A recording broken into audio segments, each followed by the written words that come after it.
9 साल में भाजपा के काम को कितने नंबर देंगे? 0 नंबर। 0 नंबर। बनारस क्योटो बना कि नहीं?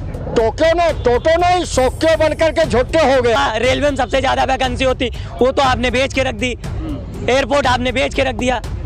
हर कंपनी फैक्ट्री तो आप बेचे दे रहे हैं, तो किस चीज की बात कर रहे हैं आप? 2 घंटा भाषण दिए थे। भाषण देने के लिए तो बने हैं वो प्रधानमंत्री। ये आखिरी भाषण है उनका 15 अगस्त पे, विदाई समारोह है उनका ये, इसीलिए बहुत धूमधाम से मनाया गया है। नमस्कार दोस्तों, मैं सुमित यादव, आप देख रहे हैं द सुनामी और इस समय लखनऊ में हम लोग मौजूद हैं। 2024 चुनावी जो दंगल है वो शुरू हो चुका है। आपको लगातार तस्वीरें हम लोग अलग अलग जगह से दिखा रहे हैं। इस समय लखनऊ में मौजूद हैं। एक दल इंडिया और एनडीए के बीच में जंग शुरू हो चुकी है। तमाम लोग जो यहाँ मौजूद हैं इनसे बातचीत करेंगे, समझेंगे क्या मुद्दे आगे आने वाले चुनाव में रहेंगे। कल प्रधानमंत्री ने लाल किले के प्राचीर से भाषण दिया है, कहे कि अगली बार फिर से मैं आऊँगा और तिरंगा फहराऊंगा लाल किले से। क्या नाम भाई साहब आपका? मेरा नाम हृदय। कैसे लगे मोदी जी के 9 साल? बहुत बेकार। 1 साल के हिसाब से 2 करोड़, तो 9 साल के हिसाब से 18 करोड़ रोजगार हो गए। नहीं मिले। कहाँ है जो प्रधान? आज आप लोग वहाँ भी तुलना कर रहे थे अटल जी की, आज वो है अटल जी और मोदी जी की। क्या अटल जी अगर आज जिंदा होते तो मणिपुर में चुप बैठते? तुम्हारी सरकार है। अरे मोदी जी बोलते हैं कि देश की जनता मणिपुर के साथ है। कैसा साथ है? हम भी कह देंगे हम तमिलनाडु के साथ हैं ना, खड़े खड़े लो तमिलनाडु में हमारे साथ है। फिर क्या मतलब इसका कहने का?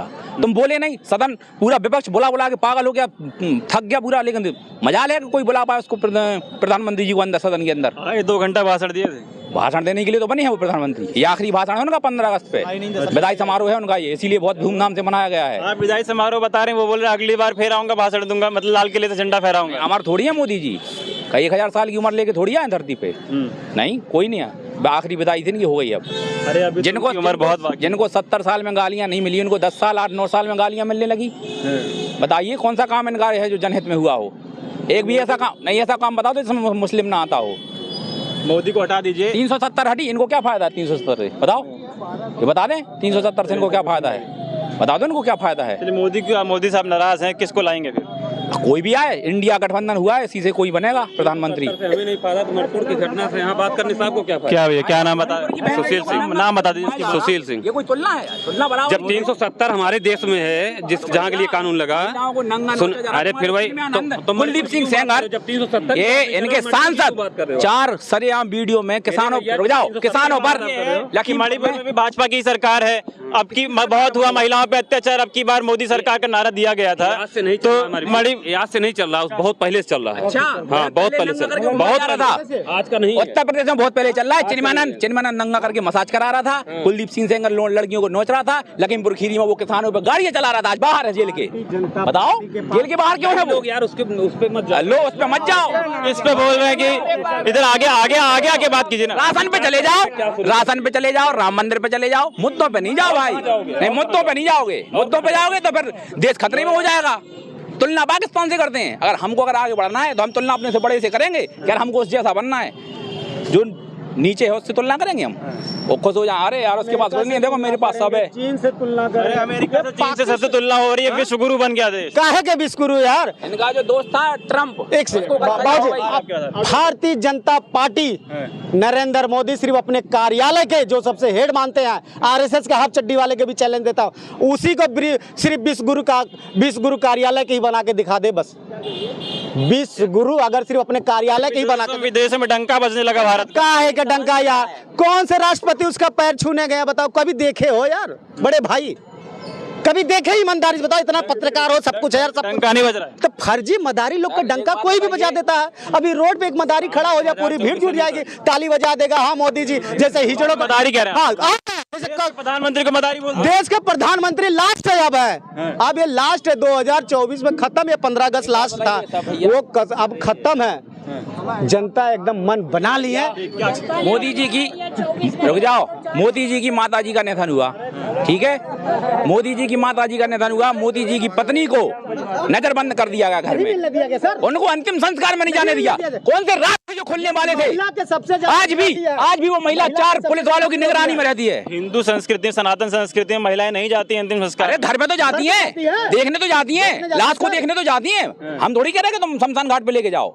आज भी नजरबंद है वो। मार्केट जाती है, 4 लोग पीछे जाते हैं। कभी पब्लिक के सामने नहीं आने देती, कभी पब्लिक के सामने नहीं आने देते उनको। क्या मजबूरी है ऐसी? कौन से राज है जो उनके छुपे हुए हैं? बताओ। ये पिछड़े वर्ग के बने बढ़ते हैं, पिछड़े वर्ग से नहीं है नरेंद्र मोदी जी। नहीं ना, देखो नहीं, नीच जाति से आते हैं। आज तक ना तो इनका कोई दोस्त, रुक जाओ, आज तक इनका ना कोई दोस्त मिला। जैसे आप हो, आप कहीं पढ़े हो तो आपके 10 लोग दोस्त मिल जाएंगे, हाँ ये हमारे साथ पढ़ते थे। अमित शाह है जिगरी दोस्त। अगर आप चाय भी बेचे होते तो स्टेशन पे भी 20 लोग मिल जाती। यार पहला ऐसा इंसान है धरती पे जिसके बारे में किसी को पता ही नहीं है। कब इसने चाय बेची, कब इसने चौकीदारी की।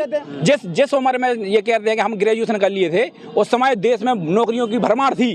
उस समय ये कहते हम भीख मांगते थे। ग्रेजुएट आदमी भीख मांगेगा कभी? क्यों मांगेगा? अगर भीख मांग रहा है तो उसकी फिर समझ लो आप काबिलियत। ठीक है। देखो मोदी जी की 9 साल कैसे लगे? 9 साल हम तो कह रहे हैं 1 साल उनका ना कटता बहुत सही था। 9 साल में किया क्या उन्होंने? कोई हिंदू धर्म की क्या काम किए 9 साल बेमिसाल बता रहे हैं। अच्छा आप पत्रकार हैं, आप एक काम बताइए जो उन्होंने अपना पर्सनल हिंदू धर्म की बात की। उन्होंने कौन सा हिंदू धर्म?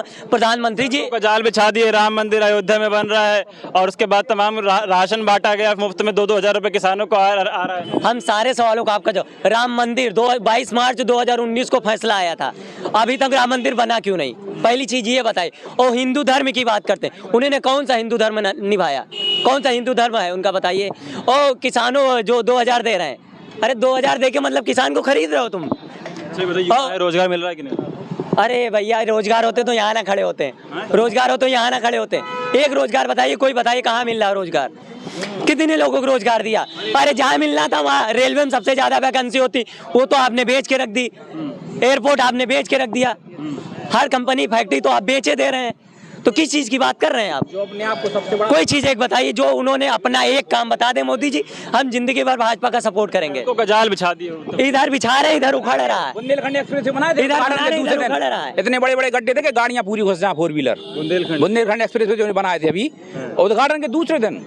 आज देख लो हमारे अखिलेश जी का बनाया, देखो एयरपोर्ट पे इतना बेहतरीन एक्सप्रेस में। बहन जी के पार्क देखो, आज भी गुजरात में एक मूर्ति क्या बनाई स्थिति कर सरदार रही? वल्लभ भाई पटेल पे, यही मोदी जी। पुरानी पार्टियों ने जितने भी काम किए, चाहे वो बहन जी के काम हो, चाहे वो सपा सरकार के काम हो, आज वहाँ तो लाइटिंग की व्यवस्था खराब कर दी गई। कोई सुरक्षा नहीं है, कोई सुविधा नहीं है, पूरी लाइट खराब पड़ी है। आज फ्रंट में जाओ, हैं मोदी जी बढ़िया काम कर रहे हैं, तो कर रहे हैं। 15 लाख रुपए दे रहे हैं। दे दिए तुम्हें 15 लाख, दे दिए 15 लाख, 15 लाख रुपए मिले। 2 करोड़ नौकरी नहीं मिली 1 साल में, 2 करोड़ नौकरी तो 9 साल के हिसाब से 18 करोड़। क्या कह रहे हैं? क्या आप कहना चाह रहे हैं? पहले ये बताइए, कुछ पूछ रहे हैं? 9 साल का काम कैसा लगा आपको? 9 दिन मोदी जी का 9 साल का, अरे आप लोगों को तो अचंभित होना चाहिए। बहुत बड़ा काम हो गया, बहुत बड़ा काम हो गया। 2 गंगा हो गई, 2 गंगा हो गई। एक नरेंद्र मोदी नकली गंगा पेट में और एक गंगा बह रही हैं। वो कहाँ बह के पेट में नकली गंगा मतलब? हाँ, पेट में नकली गंगा मतलब ये पेट जो प्रवाहित होती है, पेट में नकली गंगा का मतलब ये है कि जब तक शरद पवार के भतीजे विरोधी थे तो भ्रष्टाचारी थे। क्या थे? भ्रष्टाचारी थे। और जब उनके पास आ गए तो पेट में घुस गए तो भ्रष्टाचार समाप्त हो गया। समाप्त क्या हुआ? भ्रष्ट। अरे साबित नहीं कर पाए ना? नहीं, क्या नहीं साबित कर पाए? क्या नहीं साबित हुए, भाजपा में आ गए। हाँ, तो वही तो कह रहा हूँ, भ्रष्टाचार उनका समाप्त। हम निर्दोष क्यों कहें? हम ये कह रहे हैं कि उनका भ्रष्टाचार समाप्त। इसलिए नरेंद्र मोदी जो पटल पेट की जो गंगा है, उस पेट में जो जाएगा वो समाहित हो जाएगा। झूठ बोलने का, राज करने का बड़ा अच्छा इनको मौका मिला है नरेंद्र मोदी को। अच्छे दिन आएंगे, अच्छे दिन आए, खूब बढ़िया अच्छे दिन आए। कम से कम कुछ बुजुर्ग सफेद बाल काला करा के घूम रहे हैं, अच्छे दिन तो आ ही गए, अभी बाकी है मशरूम। दूसरी चीज, जहां से नरेंद्र मोदी जी चुनाव लड़ते हैं, लोकसभा क्षेत्र बनारस, अरे यार बनारस से चुनाव लड़ते हैं। और मैं बनारस का रहने वाला हूं। बनारस से कट करके एक नया जिला बना है भदोही, मैं उस जिले में आ गया हूं, लेकिन बनारस में बखूबी रहता हूं और बनारस में चलता हूं। बनारस क्योटो बना कि नहीं? टोटो नहीं, सोक्यो बन करके झोटे हो गया, अभी बाकी है क्या? है बनारस, बनारस बनारस बना हुआ रस, चाहे जीत जो जाए, घोर के पी जाए, कोई उसका वो नहीं है। बनारस था, बनारस है, बनारस रहेगा। दूसरी चीज, बनारस से जो गाड़ियां पैसेंजर आती हैं वो सब बंद कर दी गई हैं। नरेंद्र मोदी उस पर ध्यान नहीं दे रहे हैं।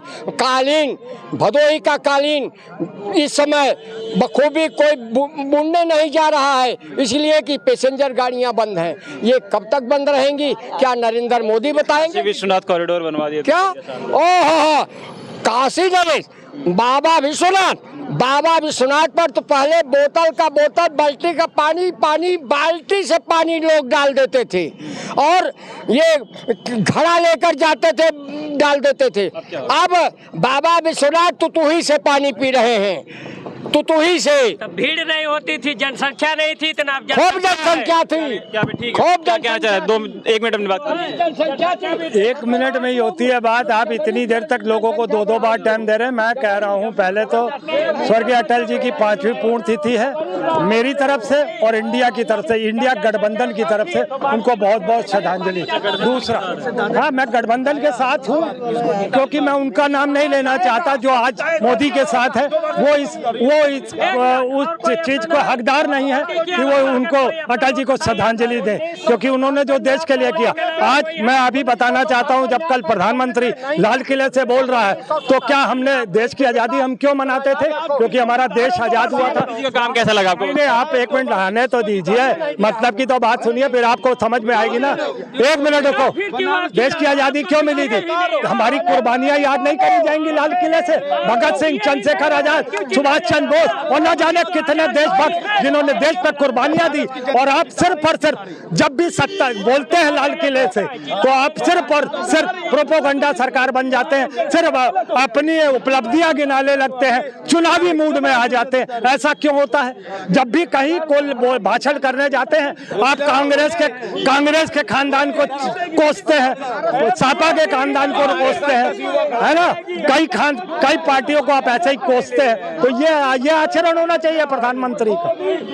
ये काम बढ़िया। नाराज है इतना तो किसको प्रधानमंत्री बनाएंगे? है बिल्कुल, इंडिया में से कोई आए, अब ये डिसाइड बात। 9 साल में भाजपा काम को कितने नंबर देंगे? 0 नंबर, क्योंकि कोई काम ही नहीं किया 9 साल में। शिक्षा, रोजगार, स्वास्थ्य, सुरक्षा, महंगाई, किसी मुद्दे पर अगर देश के प्रधानमंत्री ने जनता के बीच में आके बात की हो तो आप बोलिए।